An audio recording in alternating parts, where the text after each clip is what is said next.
It's a new day. It's your time to shine. It's time to take your career into your own hands. You've saved money your whole life. Great. Now it's time to put all your eggs into one basket and take a huge gamble on your future. A gamble that comes with a 100% chance of success in some cases. What are we talking about? We're talking about becoming a Fazbear Entertainment franchisee. That's right, restaurant ownership and management, something almost anyone can do with a limited degree of success. Sure, it's a lot of money to invest, but everyone's doing it, and that means it's safe and lucrative. With your initial investment, you'll receive everything you need to get started, including a small room, some tables, and electricity. But don't forget about the money you had left over after buying your franchise package. Use it to decorate, buy a stage, buy attractions and animatronics, and much, much more. Now, let's take a look at a few things that will help you get started as a Fazbear Entertainment franchisee, such as atmosphere. Making sure your establishment has an inviting atmosphere is essential to bringing in new customers. Entertainment. Having a lot of entertainment value in your restaurant will ensure that customers come back. Bonus revenue. Coin-operated games and attractions can generate additional revenue during the day, which means more money in your pocket, ready for reinvestment. Health and safety. There may be times when you purchase something of questionable quality, and we don't blame you. Cutting corners is just good business. But there are steps you can take to ensure you don't get sued for it, and that brings us to liability. Being a thrifty shopper is smart, but be aware that buying things on sale comes with a certain amount of risk. Aside from the daily risk of lawsuits, there's also the risk that something might be hiding inside whatever you just purchased with that steeply discounted price tag. Of course, that would only be a serious danger if there were something outside that's been trying to get in for months now, which we are not confirming to be the case.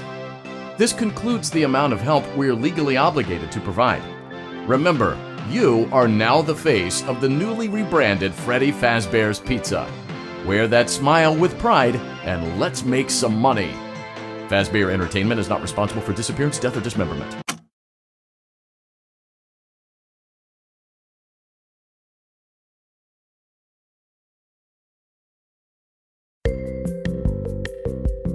Let's see how much cash you had left over after purchasing your franchise package. Great, that should be more than enough. Now let's get started. On your left,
your restaurant is now officially open.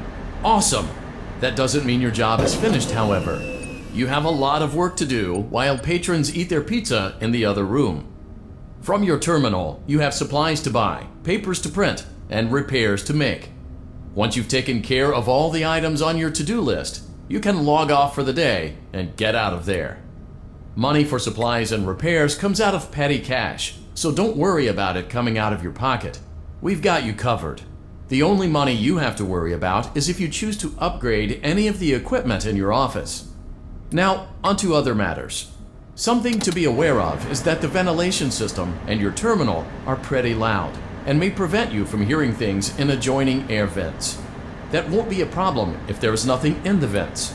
However, if you feel that something might be in the vents, you have a few tools at your disposal to protect yourself. You can shut off your terminal and the ventilation system at any time to decrease the amount of attention you are drawing to yourself. Also, shining your light directly into a vent will most likely prevent anything from jumping out. You also have 3 tools available from the terminal itself.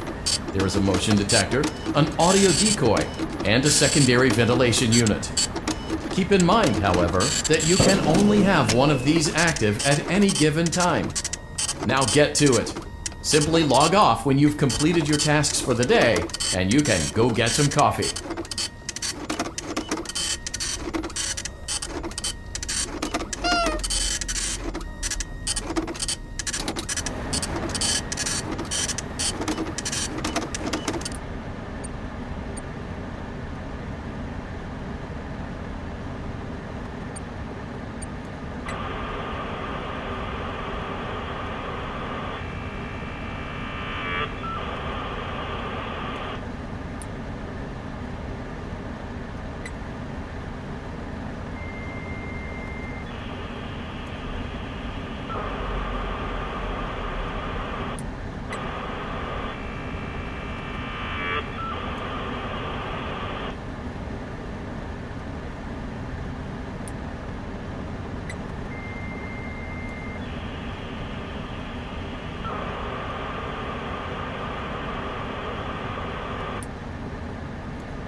Great job! It looks like you're getting the hang of this. Now let's just focus on getting you through your first week. There's a big party here Saturday, and you should view that day as your ultimate test. Make it through Saturday, and you will have proven yourself as the successful entrepreneur that we all know you can be.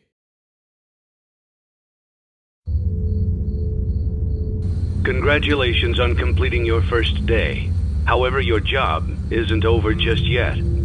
There is another aspect to your end-of-day routine, and that is inspecting and salvaging any animatronics found in the alley outside the back door. Things are found here quite often, and while we aren't sure why, what we do know is that they can be used for parts, which can mean a much-needed revenue boost before starting your next day. Of course, as with everything else in this line of work, those benefits come with risk. The safest thing to do is to throw it back outside, but then you get no money for the salvage. Choose to keep it, and you run the risk of certain negative consequences, namely death, should the item in question not be as docile as it first appeared. If you do decide to try to salvage it, then you must complete the maintenance checklist. During this testing phase, check on the animatronic frequently. If you feel that it is becoming unstable, use the taser provided to you. You can use it 3 times without damaging the hardware. Every use over 3, however, will decrease the item's salvage value. Before you is an animatronic found in the back alley. We are unsure of its origins. It is your job to complete the maintenance checklist before claiming it as salvage. Or, if you choose to, you can throw it back into the alley where you found it and forfeit payment. Please make your choice now.